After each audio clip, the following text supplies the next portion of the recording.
சட்டவிரோத பண பரிமாற்ற தடை சட்ட வழக்கில் முன்னாள் அமைச்சர் செந்தில் பாலாஜி கடந்த ஆண்டு ஜூன் 14ஆம் தேதி கைது செய்யப்பட்டார். அப்போதே திடீரென நெஞ்சுவலி ஏற்பட்டதால் அவருக்கு இதய அறுவை சிகிச்சைகள் செய்யப்பட்ட பிறகே சிறையில் அடைக்கப்பட்டார். ஓராண்டுக்கு மேலாக புழல் சிறையில் உள்ள செந்தில் பாலாஜியின் நீதிமன்ற காவல் 48வது முறையாக அண்மையில் நீட்டிக்கப்பட்டது. ஜாமீன் கோரி அவர் தாக்கல் செய்த மனுக்கள் தொடர்ந்து தள்ளுபடி செய்யப்பட்டு வருகின்றன.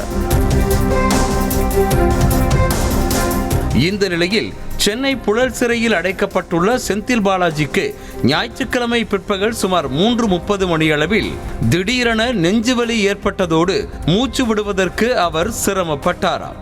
இதனையடுத்து போலீசார் அவரை உடனடியாக ஸ்டான்லி அரசு மருத்துவமனைக்கு ஆம்புலன்ஸ் மூலமாக அழைத்து சென்றனர். அங்கு மருத்துவர்கள் தீவிர சிகிச்சை அளித்த நிலையில் அவரை மேல் சிகிச்சைக்காக ஓமந்தூரார் அரசு மருத்துவமனைக்கு அனுப்பி வைக்க மருத்துவர்கள் பரிந்துரைத்தனர். இதனையடுத்து முகத்தில் மாஸ்க் அணிந்திருந்த செந்தில் பாலாஜியை ஸ்ட்ரெச்சரில் படுக்க வைத்தபடி துப்பாக்கி ஏந்திய போலீசார் பாதுகாப்புடன் ஓமந்தூரார் மருத்துவமனைக்கு அனுப்பி வைத்தனர்.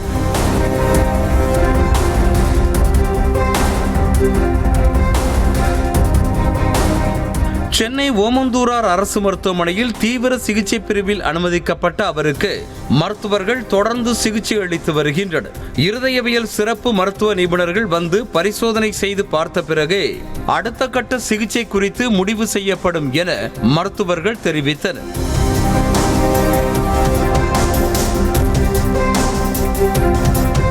இதற்கிடையே ஜாமீன் கோரி செந்தில் பாலாஜி தாக்கல் செய்த மனு உச்சநீதிமன்றத்தில் இன்று விசாரணைக்கு வருகிறது. தொடர்ந்து உடல்நலக்குறைவால் பாதிக்கப்பட்டு வரும் செந்தில் பாலாஜிக்கு ஜாமீன் கிடைக்குமா என்பது விரைவில் தெரிய வரும் என கூறப்படுகிறது.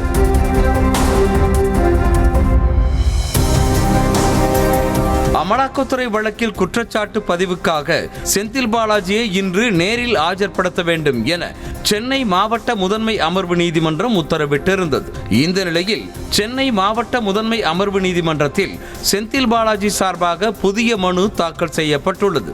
அதாவது அமலாக்கத்துறை வழக்கில் இருந்து விடுவிக்க கோரிய மனு தள்ளுபடி செய்யப்பட்டதை எதிர்த்து உயர்நீதிமன்றத்தில் மேல்முறையீடு செய்ய உள்ளதாகவும் அதனால் குற்றச்சாட்டு பதிவை தள்ளி வைக்க வேண்டும் எனவும் கூறி மனு தாக்கல் செய்யப்பட்டது.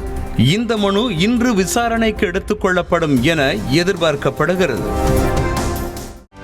செய்திகளை உடனுக்குடனும் துல்லியமாகவும் தெரிந்து கொள்ள சப்ஸ்கிரைப் பண்ணுங்க.